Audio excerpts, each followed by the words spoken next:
face. Please come and say hi, even if it's in Spanish. I will try my best to accommodate.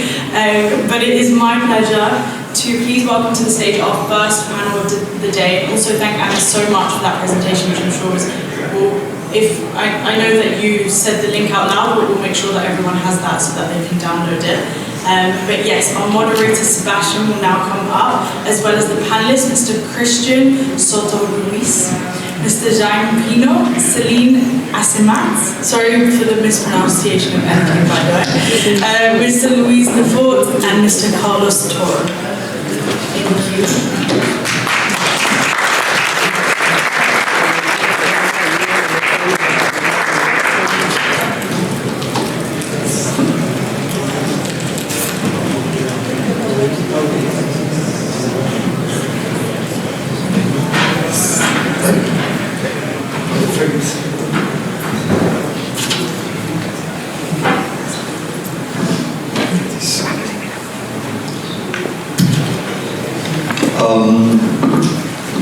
Hello everyone.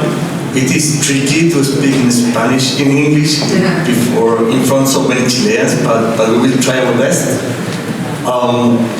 It is a real pleasure, I think, to start the round of panel for BESS LES Chile 2023. We have a great set of speakers today to discuss about the Chilean renewable and energy storage. Are we moving forward, which is the theme of our panel. As Analia perfectly described, Chile has experienced an extraordinary transformation of our energy matrix in the last decade. And at the same time, we have set ambitious goals toward the future in terms of decarbonization by 2030, and also in terms of become a carbon neutral country by 2050. And if we are successful to achieve that goals, what we of course hope, I think that the storage is a key element to put in the table. So the idea is to discuss a little bit about that with this wonderful panel, and I want to take advantage of having Carlos Toro. Carlos is the head of planning and new technologies unit of the Ministry of Energy here. And I think, Carlos, that I would say that we have a consensus that we need storage, no doubt about that. But of course, to do that, we need to take decisions, and we need to create a strong and robust regulation, and that allows developers to take decisions, and also to allow lenders to finance this type of facilities in the long term. And in that context, I think that will be great to see, in your words, the vision of the Ministry of Energy for storage, the next steps, the challenges, and of course I want to focus on two elements that has been in the table in the last years, which is basically, semester I would say, the Energy Transition Bill of Law, which contains this idea of having a large-scale system in the northern part of Chile with a tether process that is being currently under discussion at Congress, and also a confirmation to the group whether we are or not in the last mile of the capacity transfer regulation enactment, because the Supreme Decree 62 or the modification to that decree is a big part of what people is needing to see to take decisions. So your report.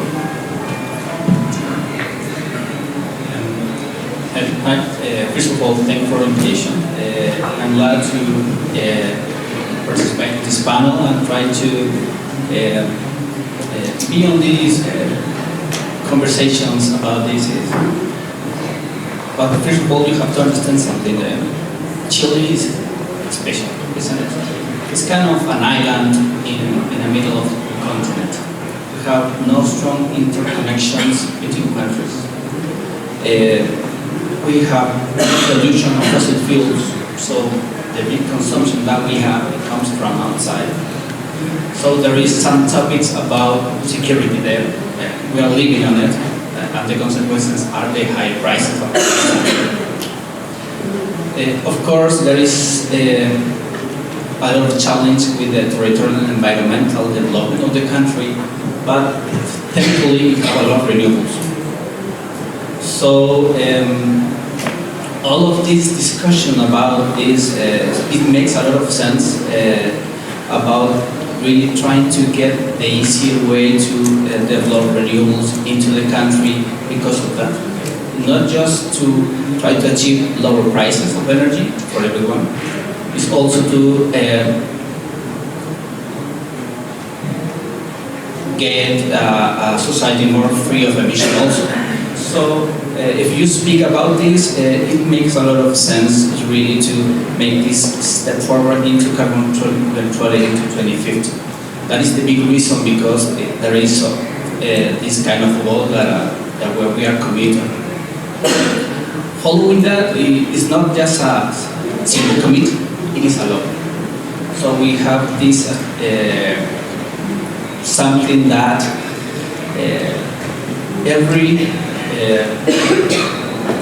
a lot of the sectorial minister have to apply into this and make all the measures to achieve this, and they have some even bad things to authority that is in charge if they don't advance in this commitment. So it's not that is an important thing, because this challenge that is related with the improvement of renewables is not something that only is as responsibility from the Ministry of Energy. It's something that we all have to work together. Not just the public sector, it's also the private sector also. And in that way, the energy transition law is trying to help a little bit and make some steps to really achieve this. There is a lot of points that is calling on this transition law, energy transition law. Of course, a lot of you know the big steps, but basically we are here on the first thing that's one of the most important, that is the tenders of storage. This kind of definition, it came from a technical view, isn't it? Even Alalia said in the presentation that all the simulations that the coordinator, the national energy, even the private sector defined that the needed of storage is something that is a reality. You have to keep in mind that this kind of technical definition and the amounts of them, it came from a necessity that for the system that is related with security, is related with reduce the tension on these curtailments, and it's a specific goal by 2030. In that conversation is not absolutely defined, but we are trying to know that it cannot be instantaneously done. It's not an overnight installation, of course. It is something that you have to agree between each other, coming from everyone. And in that steps, as I mentioned before, it is a problem that we have to solve together. In that case, this kind of tender is trying to move forward into the goal by 2030. Basically, it's trying to define how the enterprises, the private sector, is trying to advance into that goal, and we are trying to we are pretty open to define how we move into this tender, not just to make the less distortion of the market, it's also that we understand that the needed is the goal to 2030, and that is the final purpose. So it's not something that we are to push and install those $2 billion in storage sustainably by 2026. It's something that is progressive. It's something that we are trying to define together. It is something that we're trying to move forward with that vision 2030 to really reduce the tensions of the market, to make it healthy, etc. And that also we have to understand that there is a lot of things that we have to discuss, because the storage, when it's installed, we don't want $2 billion in one substation. We want it separated to really achieve this goal that we have. There is a lot of things that, for example, as Analia mentioned before, the phase out of coal power plants. That is not an issue only on storage or the availability of energy over the night. It's something that you have to include, for example, security issues. The RAM that have to be available, the frequency that have to be stable, and the voltage. So there is new technology like reforming that maybe not all the enterprises that are trying to install these storage solutions included. So we have to provide not just the energy solution, it's also a security view of that. So there is a lot of things that we are trying to define in this process of development that we have to do it together. And of course there is the little point that is coming, the capacity regulation that is coming. That is one pretty hard. I know it takes a lot of time to do it, but from my point of view is basically what I prefer on that case. If you have a regulation that takes more time, it's basically because it's not perfect at the beginning. In that, I prefer that these discussions are more mature in that case. And of course, it's almost ready. What can I mention? This probably is going to be under discussion under the Contraloría in a few weeks. So we are advancing pretty fast on it. And we are hoping next year open the next ones, because this is not the only the regulation that we're missing, of course. There is the operations, that's also mentioned on the agenda the second time.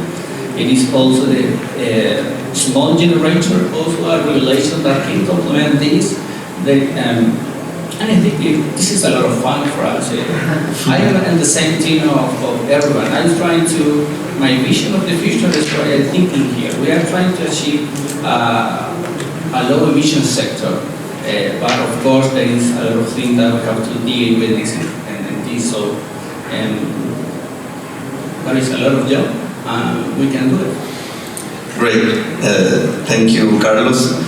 We will go back to the capacity transfer regulation with the next panels, but I want to dig deep in the energy transition law and in the tender process that law is promoting in terms of large-scale systems, and taking advantage of Luis Villefort is the energy management manager of Colbún. As we all know, Colbún is a very important player in the market.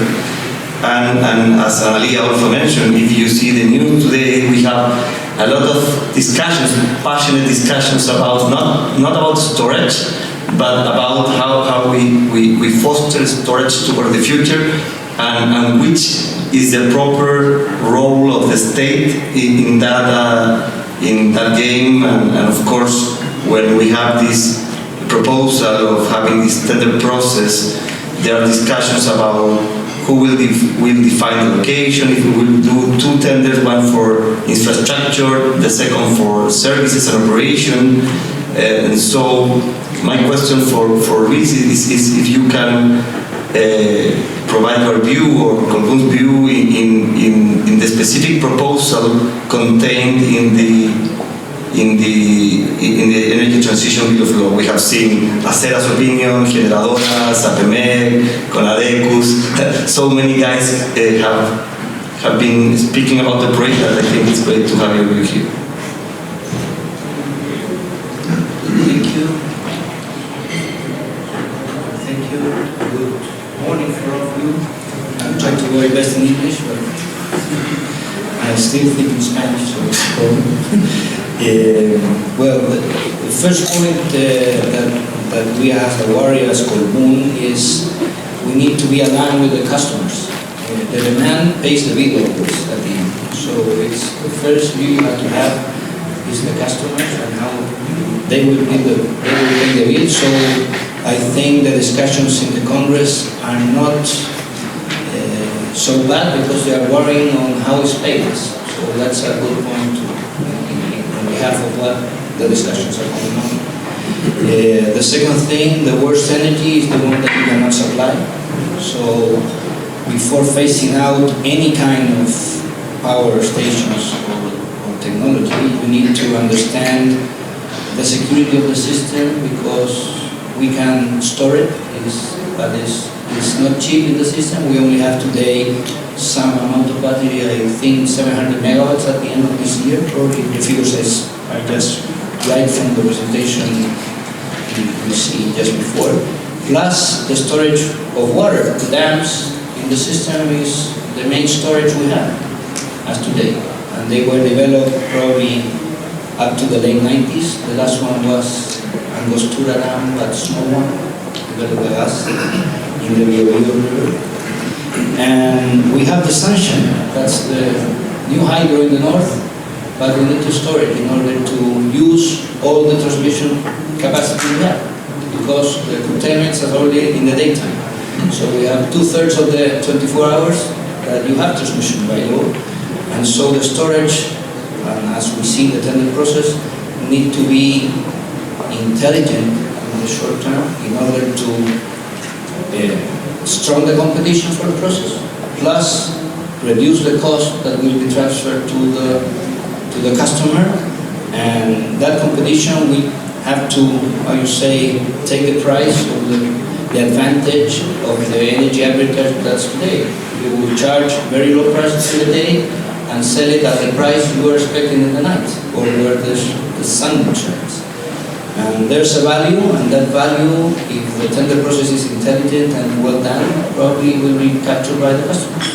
And we need to focus on who pays the bill, not on who build the projects. And that's a key issue in the design of the tender process. That's, I think, super important, and probably we need to incorporate in our energy discussions more clients, free clients, regulated clients, so have the full picture.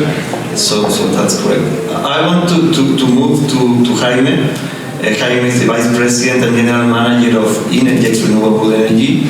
And Jaime,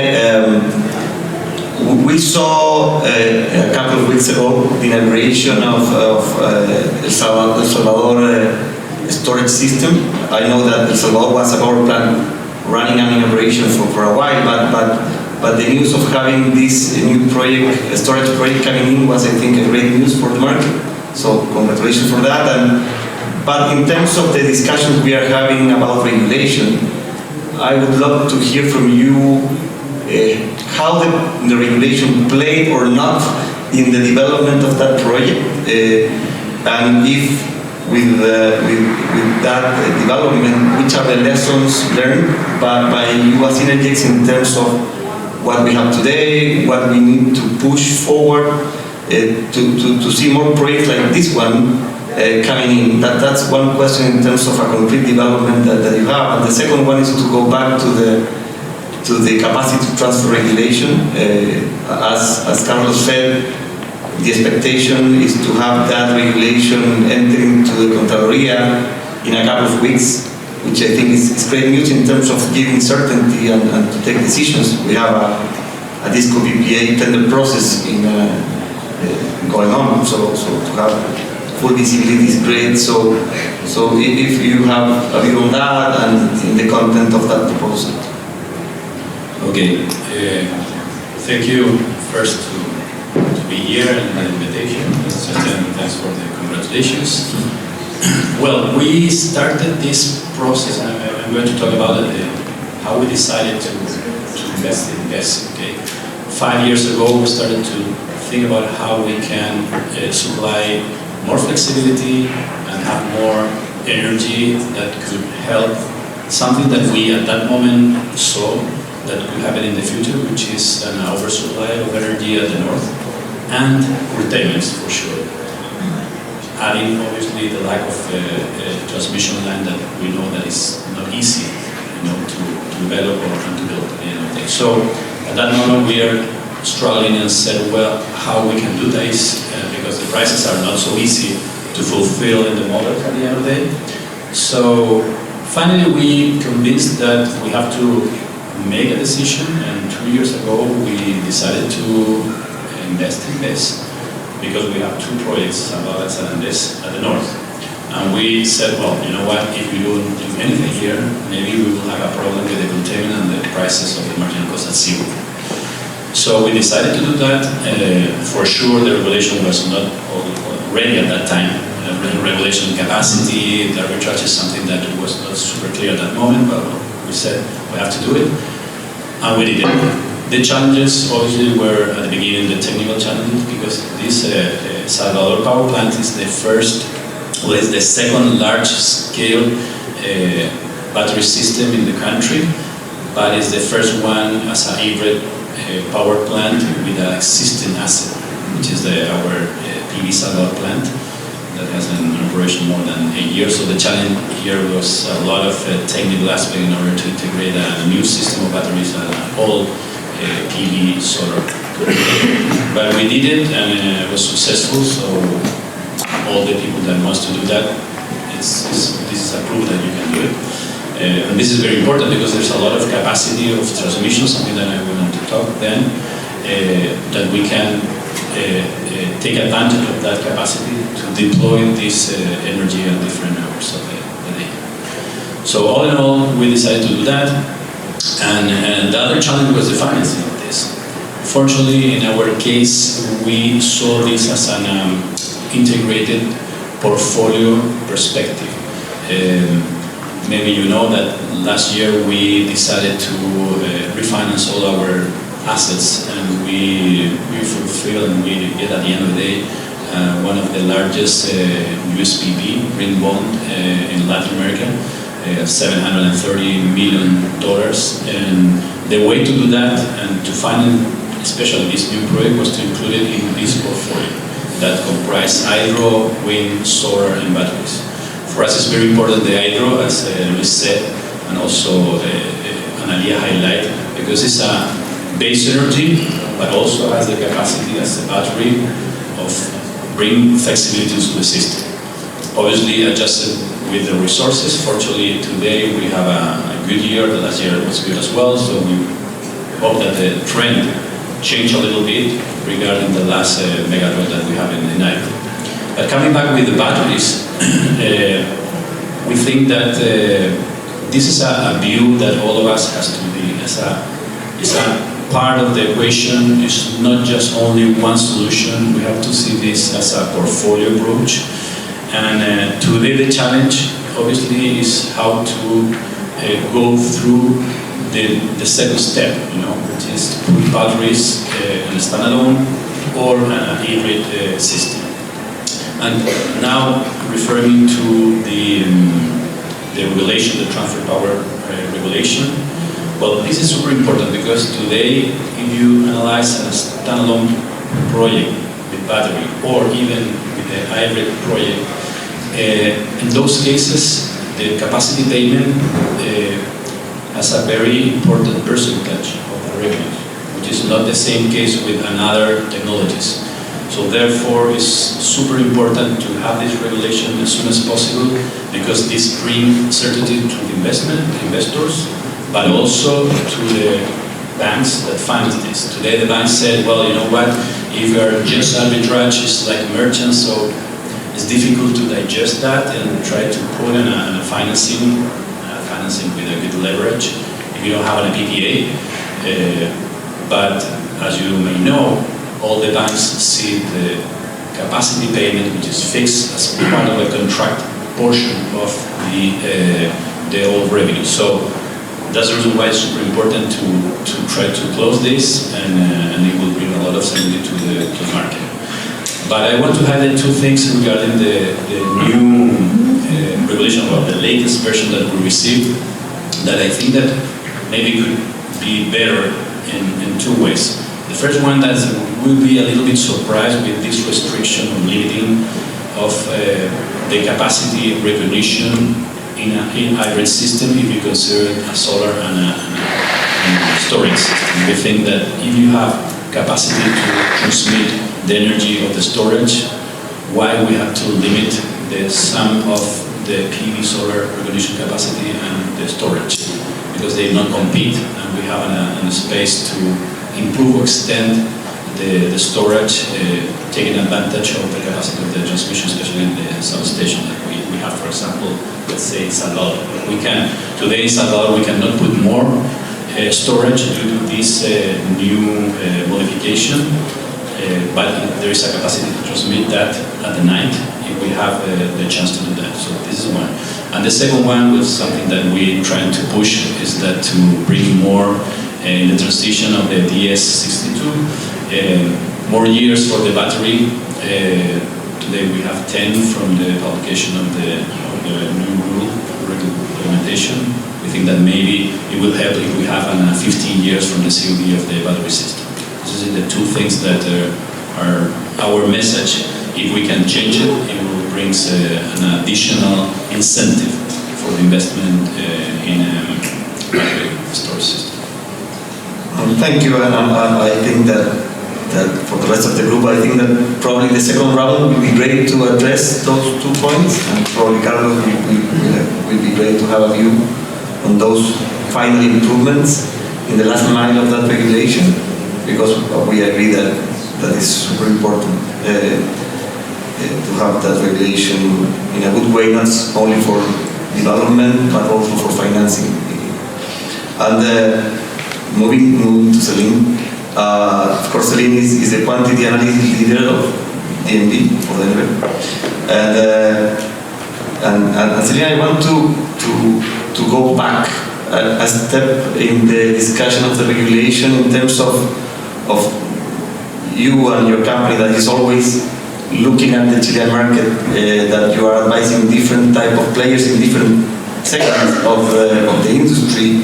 It's a basic question, but I think important. Which are the real benefits that you see in storage, in promoting storage, in playing this game, which is today in all the regulations that we are discussing, we are adding the word storage. So why we are doing that? And also the risks. When we prepared the panel, you mentioned some concerns or some risks about a potential cannibalization of storage projects.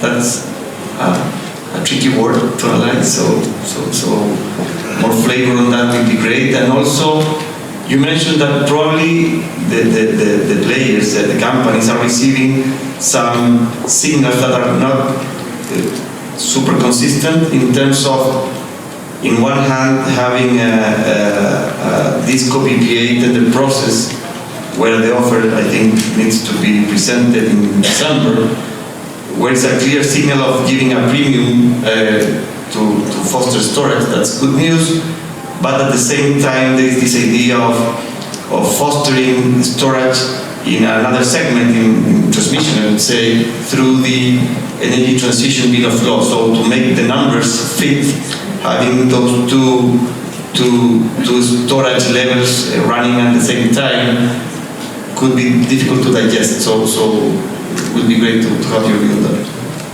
Thank you, Sebastian, and thank you to the organization for having me here today. So, yeah, a lot of questions. The first point of the benefits, I think Analia presented a bit of it, but I would like to highlight some points. The first really important point is that storage is an enabler for the energy transition. So right now we have already really high numbers in terms of renewable in the grid, in particular during the day. And if you remember the heat map that Analia showed, we have really high numbers during the day. And in fact, I think at the end of October, we reached 93% of renewable on some hours during the day. So this is huge. We are already having really good results, but at night we are still lacking a lot, and we still have a lot of fossil fuel being burned in the system, a lot of contamination, and it's a bit the missing part right now in order to move forward with the energy transition. And as Luis mentioned, we already have storage in the system, and I think Jaime mentioned it as well, with the hydro that has been here for a lot of time. But at this moment, it's not enough to shift all the renewable energy that we have during the day, shift it to the night. And that is one of the main benefits we see here in Chile for storage. As Carlos mentioned, it's a very specific country and island in Latin America, so we don't have the interconnection with other countries that could help reach the renewable levels that we want without batteries. So right now we have a lot of curtailment in the system. For instance, we have around 10% of the solar and wind energy that was lost this year due to curtailment. We have also the price is zero, and these two challenges in the system, these two difficulties, can be much solved or helped by the inclusion of battery systems. We have also the topic of the side payments. That is really important in Chile, in particular for distribution companies, PPA. And right now we have a lot of coal power plants being on in the system that need to be here because they are needed at night, and they are taking the space of renewable with the consequence of curtailment, of prices zero, congestions in some cases, and finally the side payments that are huge in terms of minimum output and ancillary services. So the installation of batteries can help reduce the curtailment, reduce the frequency of price zero, reduce the use of transmission systems, so we can have more space in the transmission system, less congestions, and this is obviously good news for all the players that have a PPA and that have to pay for this no difference between the injection and the withdrawal. So these are maybe systemic, let's say, benefits for the system, but we also see the benefits for the players. In particular, in the reduction of curtailment, there's a direct effect, and also the fact that you can benefit from the energy, the prices that are higher at night than during the day. Also, batteries can help providing ancillary services, can help providing PPA that are 24/7, and gives you more flexibility in general. And we see that there is a huge interest in Chile for batteries. I think it's always part of the conferences that we have, and today is really specific to storage, but even in more general instance, we always talk about storage. And we already have, according to our numbers, around 7 gigawatts of BESS that are in development or in environmental evaluation in the system. So most of them are associated to PV or wind power plants, but the best part of the hybrid power plants is already 7 gigawatts in development. So all the players, I think, are already seeing the benefits of that. And now the tricky question, and Jaime mentioned it, is the financing. In Chile, due to the high solar generation, due to the really high potential that we have had a really high installation of solar, and that is creating really high spreads of energy between day and night. And it's really different from other countries, I think, because in Chile, the spreads and the load shifting is an important part of the revenues that a battery can receive.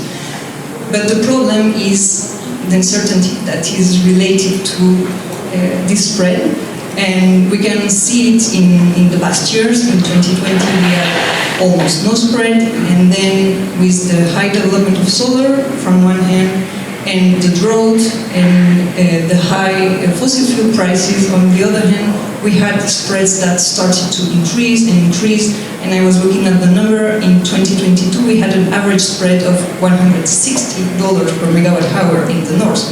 So it's already a huge spread, and there is value here. The problem is that how will that evolve? And we are seeing that this year, that is a wetter year than the last 15 years, I think. We have spread that have already decreased a lot, and they are like killing the incentives. And another risk in the future is that we have so much battery that we will also kill the incentive from load shifting. So it's what some players, in particular banks, see as a double risk. You have the risk of what will be the high prices and what will be the low prices and how to deal with that. And that's why the regulation becomes so important in order to ensure some benefits, some long-term benefits. In the case of Interject, you had the portfolio, so that helps also mitigate the risk. But currently in Chile, all the batteries that are financed are only corporate finance. There is not yet a battery system that has been financed with project finance. So the capacity payment obviously has been a difficulty for 3 years, and all our clients are asking us when will you have the capacity regulation, and obviously it's an important part of the discussion. And then it's true that when we had the announcement of the tenders, the distribution companies tenders at the beginning of the year, we saw that the incentives for batteries was really interesting. It was something interesting for the customers and in order to foster the development. The problem is that, like last year, it seems that the players will have to make offers without having the capacity regulation. So that is the first problem, because there is an uncertainty in the evaluation of the programs and the offers. And the second problem is the tender to foster batteries, the tenders that will be specific to batteries. That I don't know how many versions we have had of this text, maybe 5 already, and it's also creating an uncertainty because in the last months the main question from our clients have been I want to develop a battery, but how this tender will affect me. They ask us, as DNV, we are already considering 2 gigawatts of batteries in our forecast, and they want to know what will be the impact, the economical impact.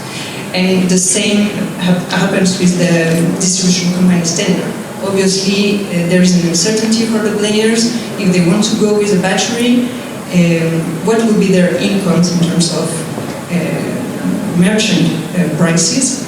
And here we really need more certainty of will we have 2 gigawatts additional batteries, or will we have 2 gigawatts of batteries that may include some of the projects that are already in operation or in construction.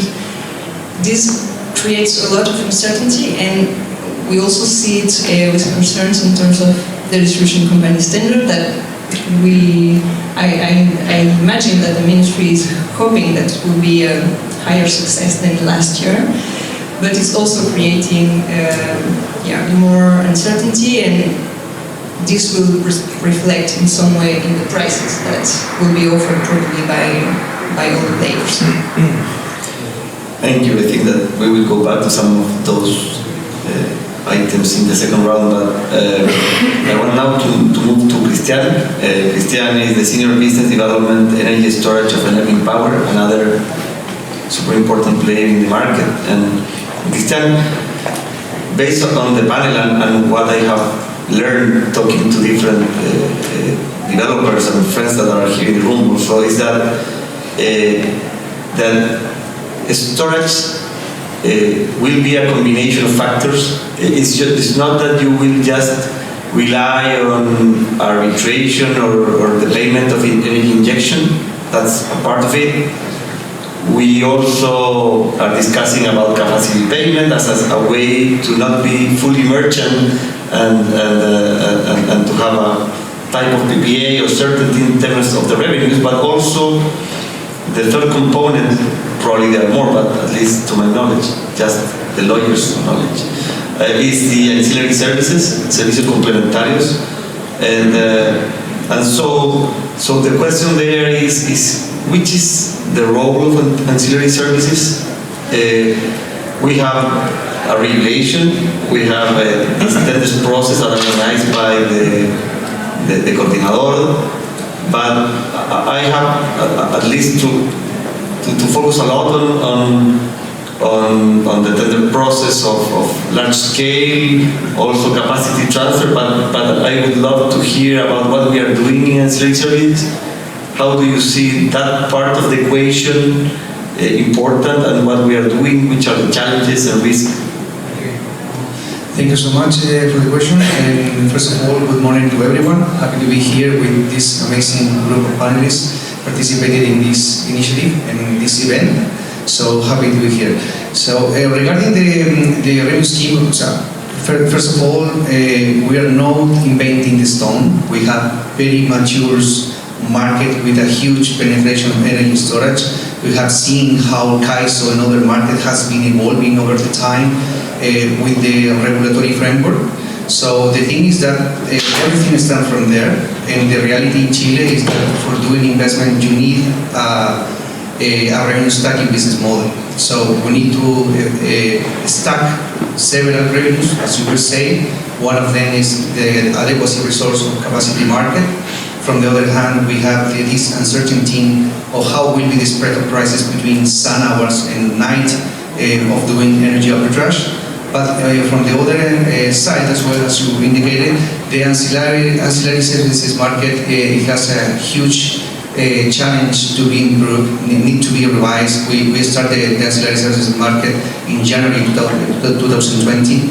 Then over that year, the market suffered some amendments, some modifications, and then from January 2021, we have with that rules we haven't done any changes from that moment. Actually, in the moment during 2020, there were really good incentives because the First Solar, actually, as a company, was participating in the secondary frequency control very proactively.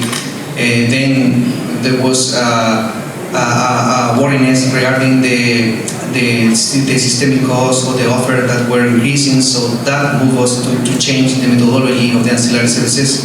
And then today we have like a guaranteed price, which is a cap, a very low cap of prices to bid actually for wind, solar, and storage. So the thing is that our view is batteries and energy storage system can contribute to the ancillary services, can contribute to minimize the side payments that we're seeing in the market that actually today are very high.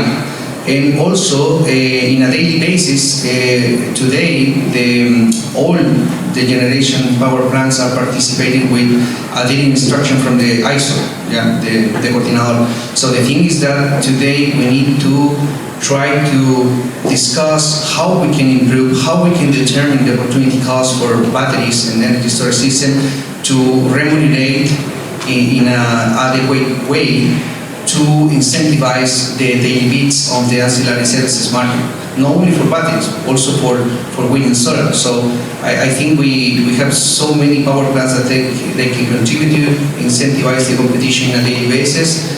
That will also help in minimizing reduce the side payment. So I think the first challenge is in the short term how we can do that change.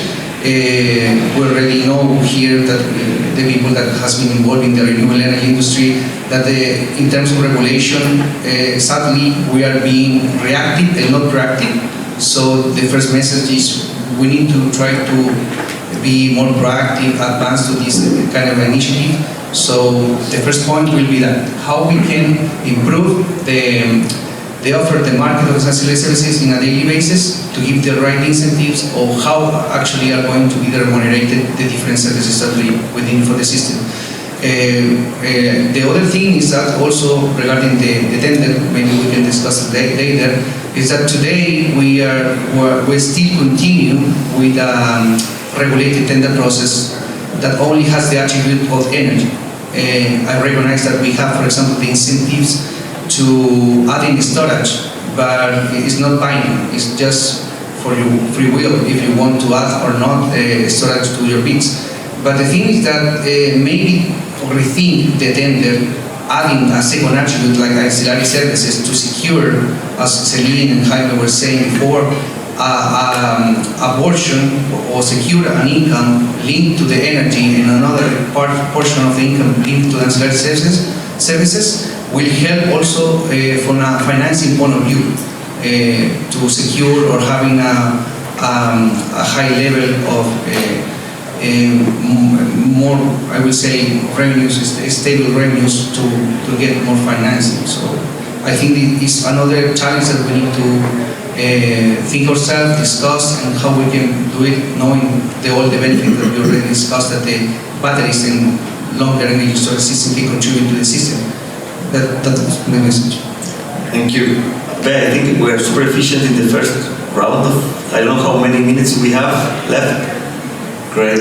I don't have a specific question. I think that we have to react to some of the comments, probably Carlos, in terms of the capacity recognition that Jaime mentioned, or some of the feedback in terms of how this tender is playing in combination with the other tender that of course we all want to have a very active and strong market of disco PPAs, because I think that modification back in 2016 was very important to mobilize new projects.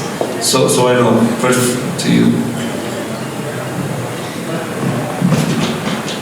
Well, I was expecting a lot of questions, really. It's kind of natural in this case. But there is some certainties on this. As you see, in the last year we are evolving pretty clear on the path that we are following. These kind of things that we have to achieve also on the determination of how much is the capacity of recognition is something that we share with everybody to prepare on it. We are not doing this in blind. We are doing it pretty open to really analyze the opportunities of the market. That is the way that we are leading this, and also with the energy transition. Of course, there is some strategies that we have to evolve on this. There is short-term measures, there is medium-term measures, there are long-term measures that not all can function at the same time. And there is things that there is not over that discussion. As I mentioned before, that regulations is trying to be shared on the contrary, but it's not ended. There is this discussion on this. And the thing that we are mentioned by our ministry that we are open to the decisions. The last thing that we have to do is bring more uncertainties to the market. But we are pretty clear that storage is needed. The regulation has to be as fast but useful for the market. And also, just to remember, the storage is not just to transfer energy from the night from the day to the night. It's also something that's related with security.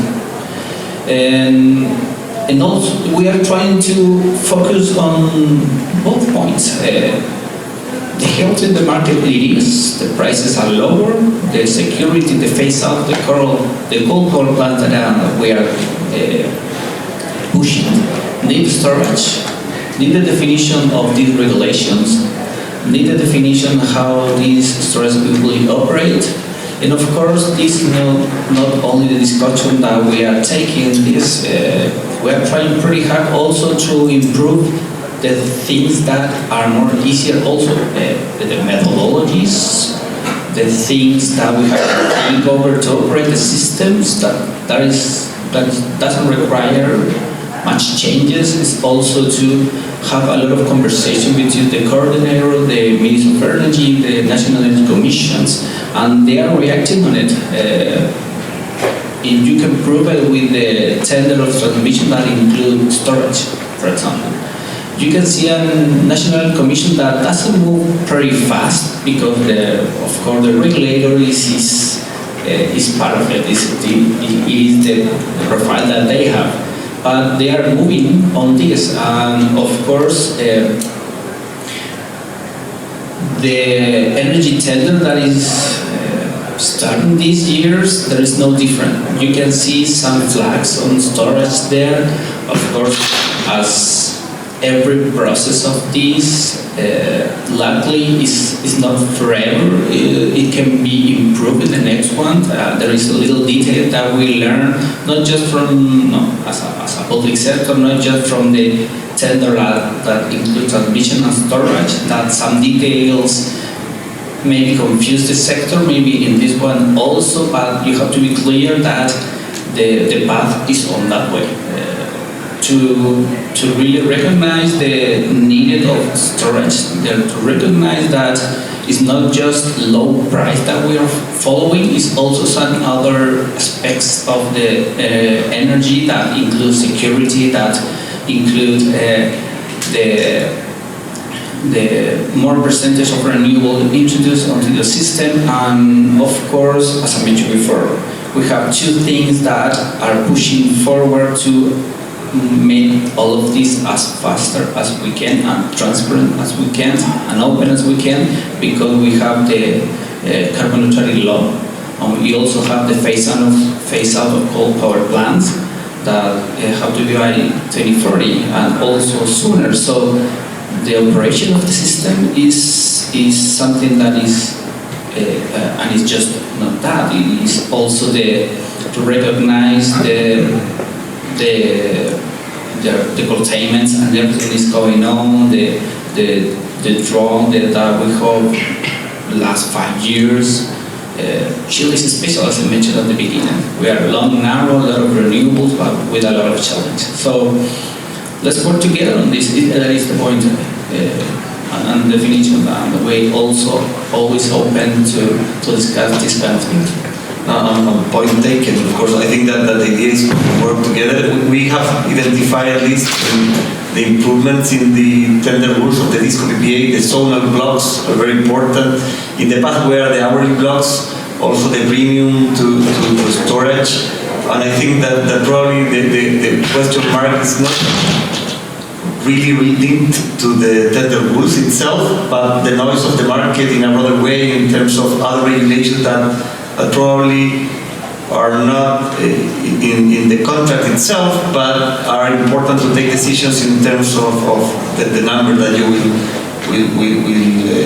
submit in the proposal. So I don't know, I think that another reaction, I have a lot of questions, but in terms of the capacity recognition, I think that, I don't know if someone else wants to take that one, because if we have 2 weeks or 3 weeks before going into Contraloría, could be the last opportunity to comment on that, or another element that we know, Christian, Celine.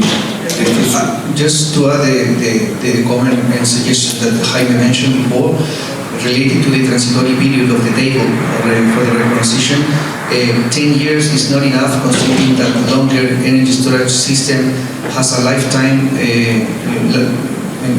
longer than that period. So at least 15 or 20 years will make sense, or will be aligned with the 20-year PPA that actually the auction is driving.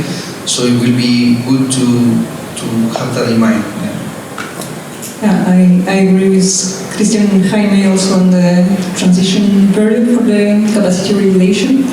I think it can help to give more certainty, because the formula that will be applied after something that is not so clear right now. We don't have the norma técnica, we don't have like all the implementation that will be made by the coordinator. So yeah, the transition period, a longer transition period will help clearly.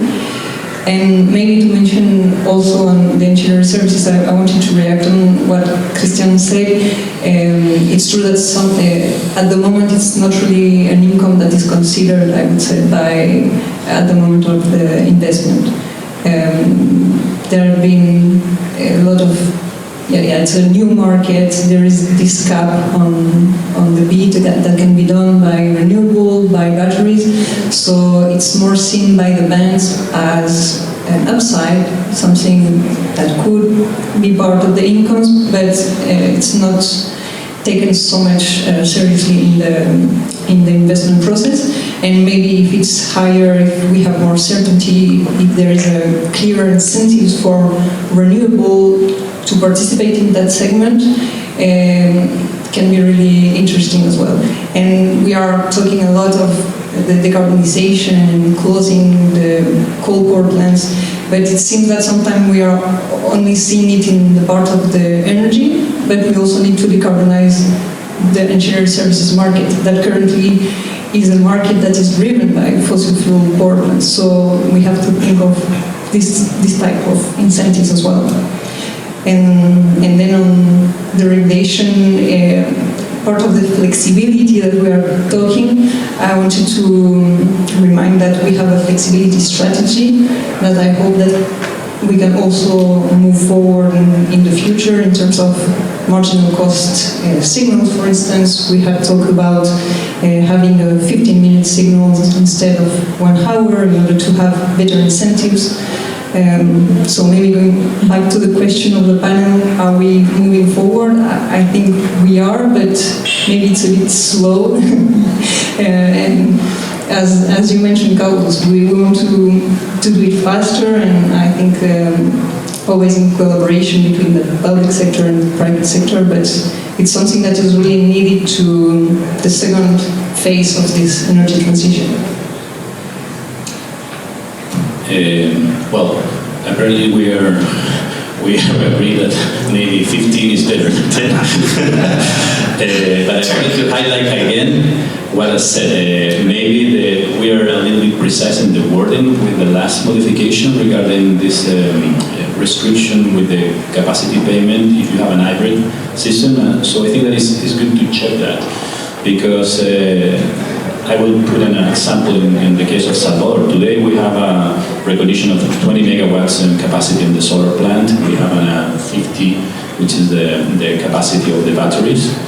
But maybe we can put another 20, and the capacity of transmission is 70. Okay, so, but maybe we can put another 20 if we can deploy energy at the night. But due to this wording, today it's not possible as our interpretation. So. If we ease that, maybe it would be a good incentive to put more batteries in systems that are today as the transmission, as the substation, and all the system that at the end of the day reduce the cost of storage. So maybe it's good to check that, because it's something that appeared in the latest modification.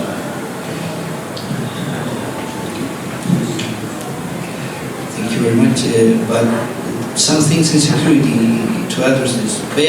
The BESS systems are net energy consumers. They withdraw more energy than they produce. So they are net consumers at the end. So if we have an energy problem in the system, they are not the solution in a long-term view. And saying that, they provide security probably on a daily basis, not in a longer-term basis. So you need to probably address security issues in day, week, months, years.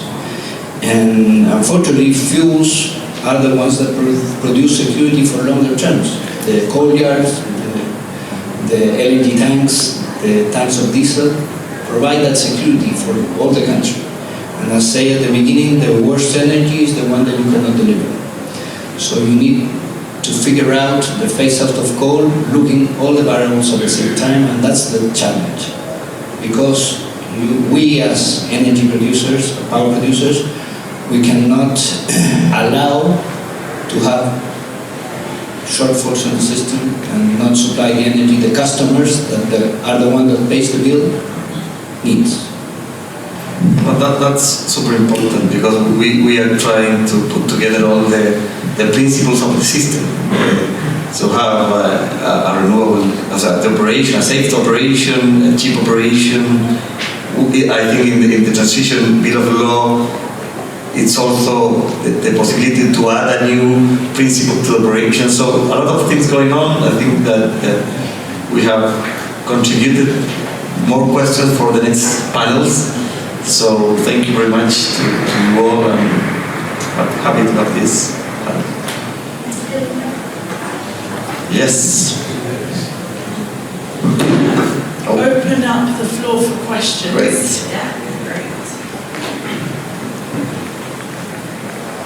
Yeah, it was super interesting. Michael Ness from Carbon Free.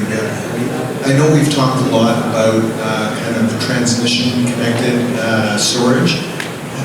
I'd love to know kind of where we're at with distributed generation and connecting storage more at the distribution level. Obviously, there's some clarity that needs to be had with regards to injecting time, when you can inject, also when you can withdraw or how you can withdraw. I'd love to hear kind of from you, Carlos, on where the government is at with providing better clarity on storage at the distribution level, because with all the distribution upgrades that have occurred over the last 5 years with KMGDs, we've got a very robust distribution system now in place, and why wouldn't we leverage that so that we can avoid having to build transmission lines, which take a long time to permit?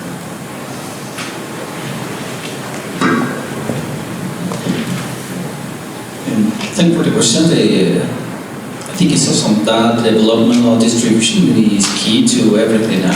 Of course, there's a lot of benefits to when you have this kind of transformation of the distribution. And that we are planning also is to the regulation of PMG that we call here. There is a small generation connected to distribution. It's kind of the translation of that. And that will happen next year. So that is connected with this. I'd like just to add that, remember something that the flexibility table that is happened in 2020 have the reaction of this energy transition law that define the distribution. It have to be done in also the update of the operation regulations. So that table that we do, although in that year it have these kind of consequences, and we also know that in this case, why is 2024? Because we are trying to focus on all the energy, the political energy, to solve this into the energy transition law. And next year we will focus on two mainly, that is the small generation relation and the operation relation. So that is the planning that we are doing on that side.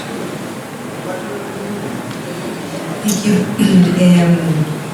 Just one comment, side event comment. I think the worst energy is the one that leads us to climate change disaster. So when speaking about how to balance the grid, there's not only fuel fossil answers, there are also CSP, hydro pump, and other alternatives as to be able to abandon our fossil addiction. So that's one comment. But I wanted to have a little yes or no exercise in order to the discussion that we are involved in these very few days.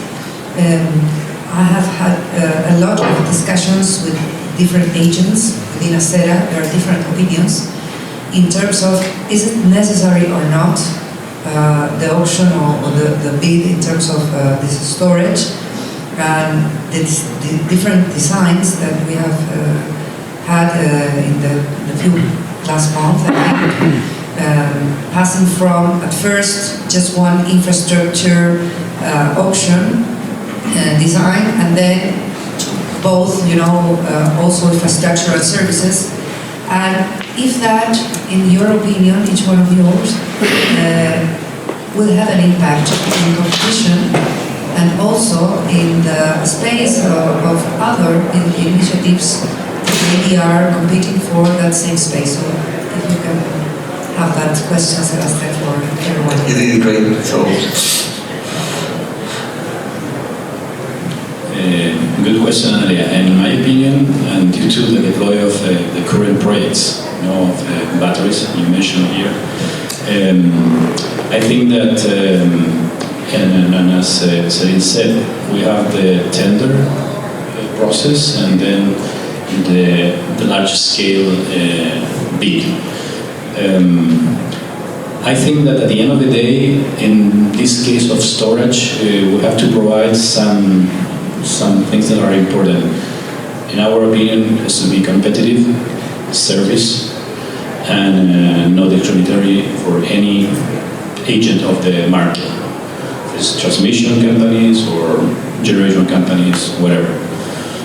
But what's happened to me is that due to we're going to have the tender process right now, the agent of the market are waiting for that at the beginning. So due to, as I said, that the other one is not so clear, it will be at the end of the day, maybe the agents of the market will take the option of the tender regulation offer, and maybe then the other one will be not necessary.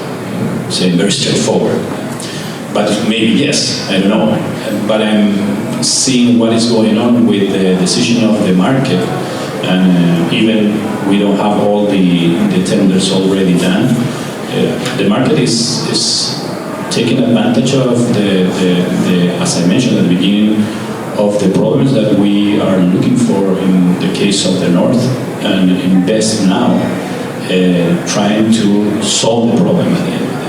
So, in my opinion, I think that maybe the tender of the regulator will take a big role here. And if this was not fulfilled with the capacity that we need at the end of the day, maybe we can go through the other process.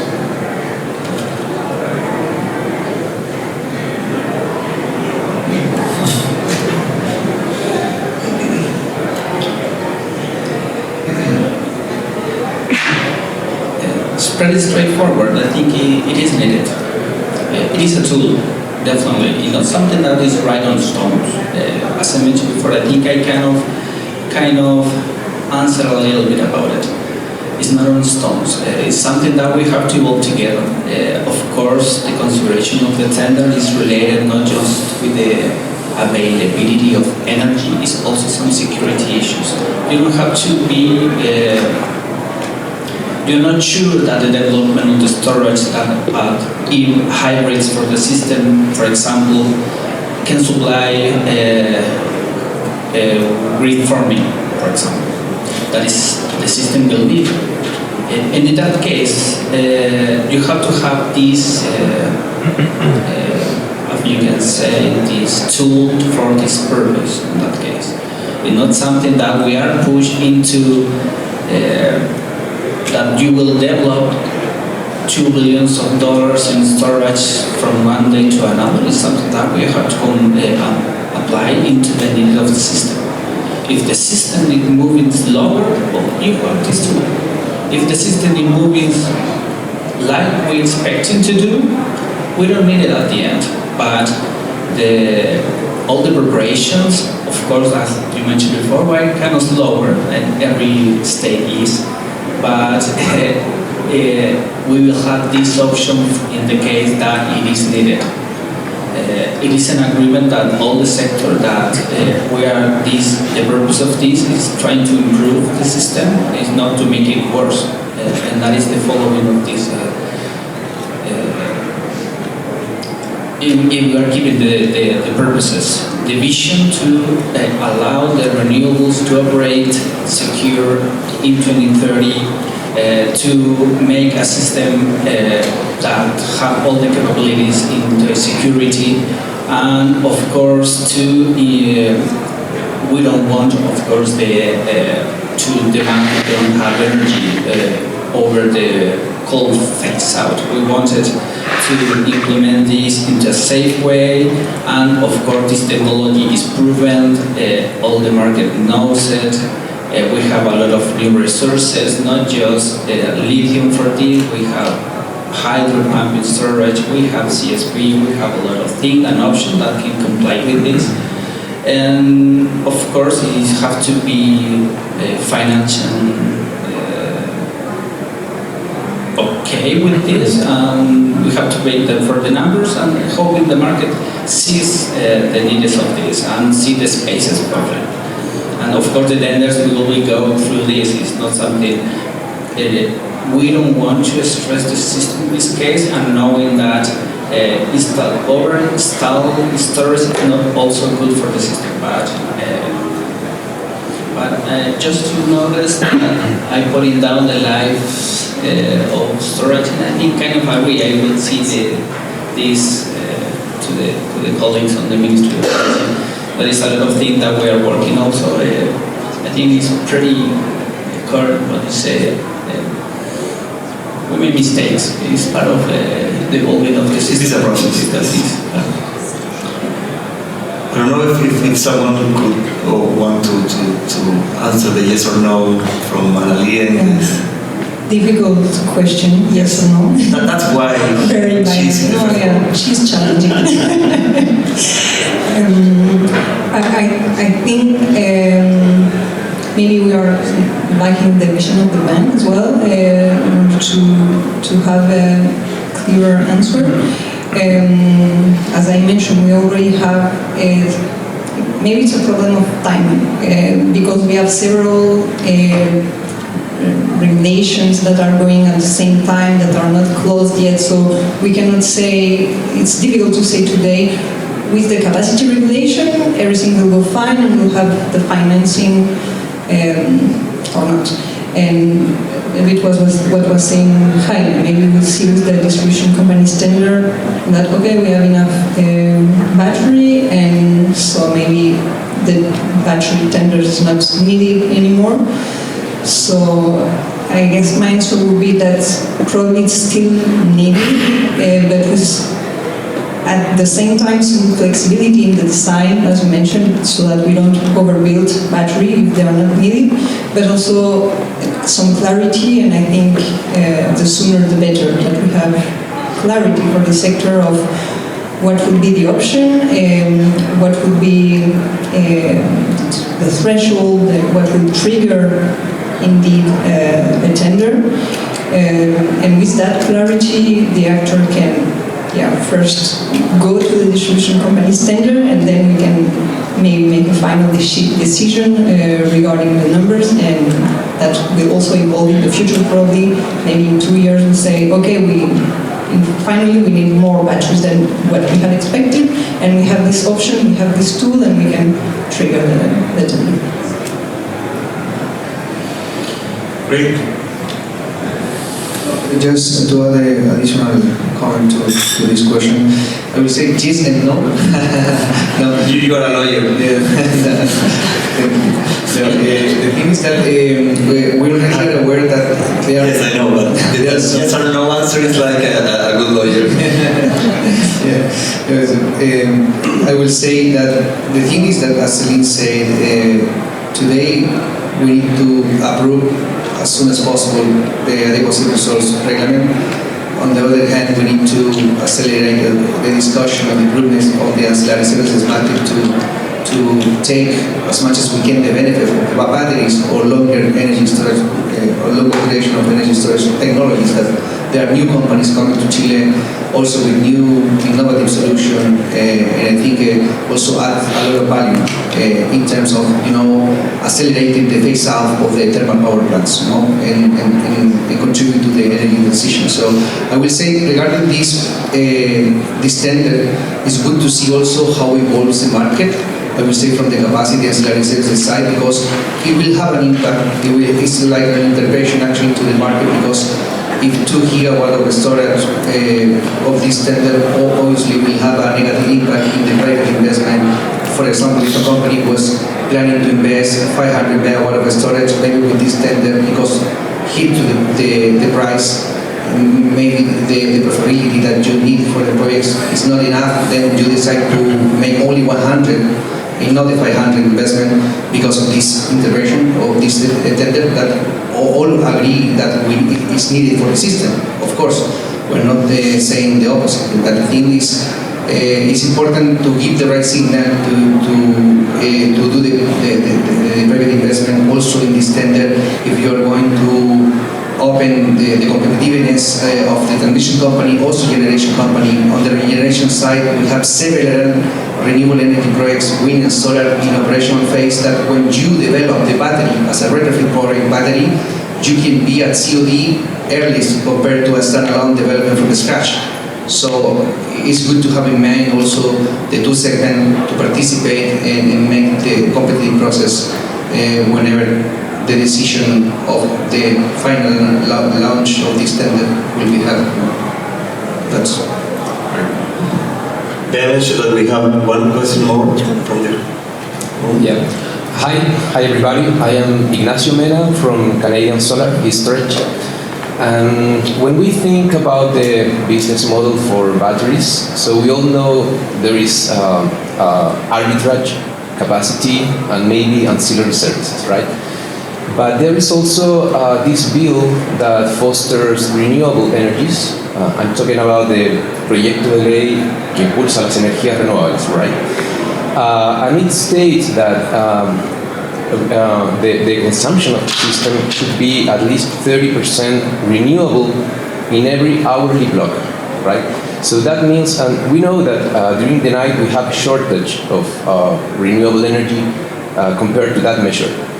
So that would mean maybe another line of revenue for batteries that can, take energy, excellent energy from the day and take it to the night and make another profit line with that. So I would like to have your comments on that. Should that law move forward? And what do you think about it? very, very good question, Ignacio. Now, related to that, in the business model case, of course, you can model that like a synthetic income or avoiding to pay a fee. So, for example, if you're going to be exposure with your PPAs, with your portfolio, that you are not having renewable energy to supply this hourly block, of course, the thing is that you need to avoid that fee because it will be implied in a cost. So you can also model that as a synthetic revenue that instead of paying the fee, which are trying to capture this as a benefit for the investment. It's also that can be analyzed in that way.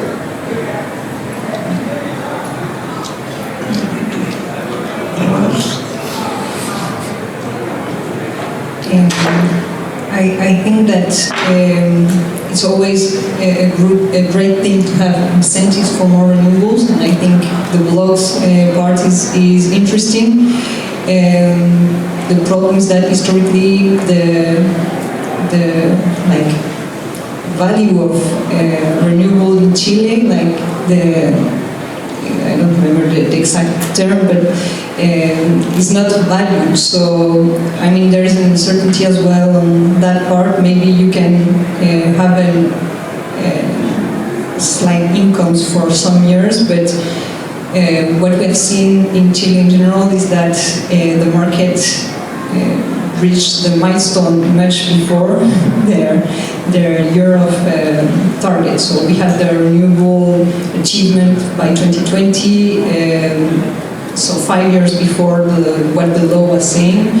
So there is an uncertainty in terms of considering that type of incomes that maybe you are considering it right now because we are seeing a lot of challenges, but then we know that when the challenges are solved, we can go really fast and the incomes will disappear because we'll have already reached the target.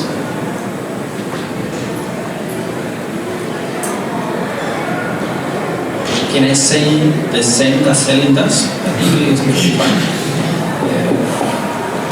Absolutely right. It is an opportunity, but in this case, we are moving too fast for renewables. The code of renewables law, project of law, the target is, I think, is kind of down of the reality. But in this moment, it's imposed. So there is a chance that we can improve that and make it an opportunity for storage. It's something that is being analyzed, hopefully to make more space for the reality of that we need energy 24/7. I think that is something that we are analyzing. Last question. Yeah, good morning everyone, Fabián González from Huawei. Carlos mentioned before in 10 minutes ago about grid forming, and this is a topic that is getting hot. So last week in the Aceras event in the 20 years, We have plenty of analysis and conversation from this different perspective. So we have now 3 leaders from the leading companies in Chile. So we'd like to know from any of you about what is your perspective, how you're considering, what is missing maybe from the authority, different authorities, right? Not only the ministry. So I will appreciate to hear about that reform. Thanks.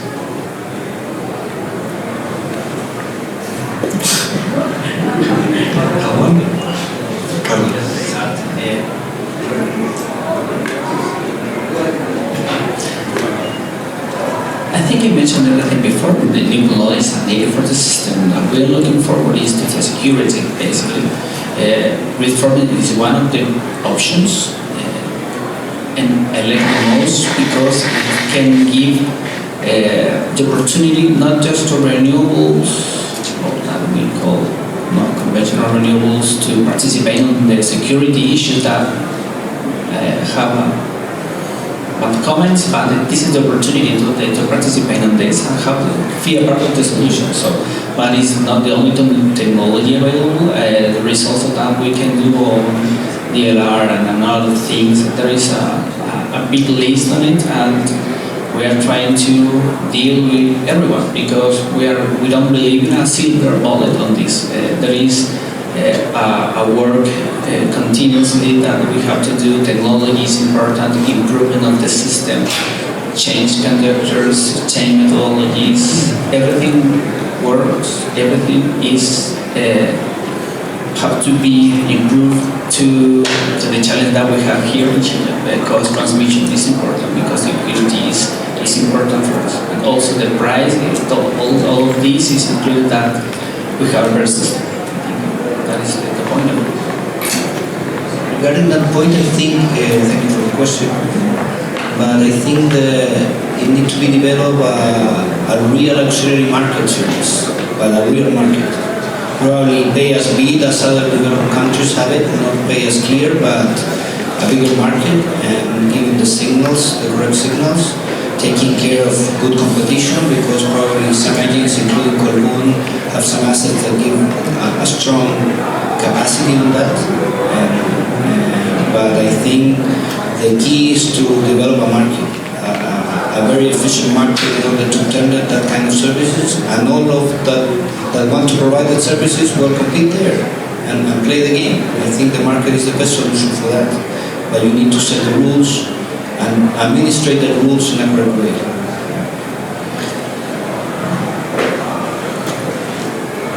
I think that No, I agree with what Luis said. I think that at the end of the day, we have to create incentives in the market to do that.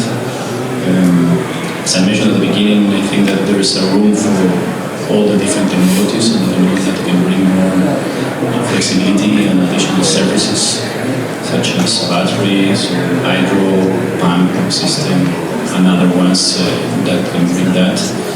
It will be good to have this market, but as I said, Luis, I think that the incentives are there, and we have to rule that at the end of the day.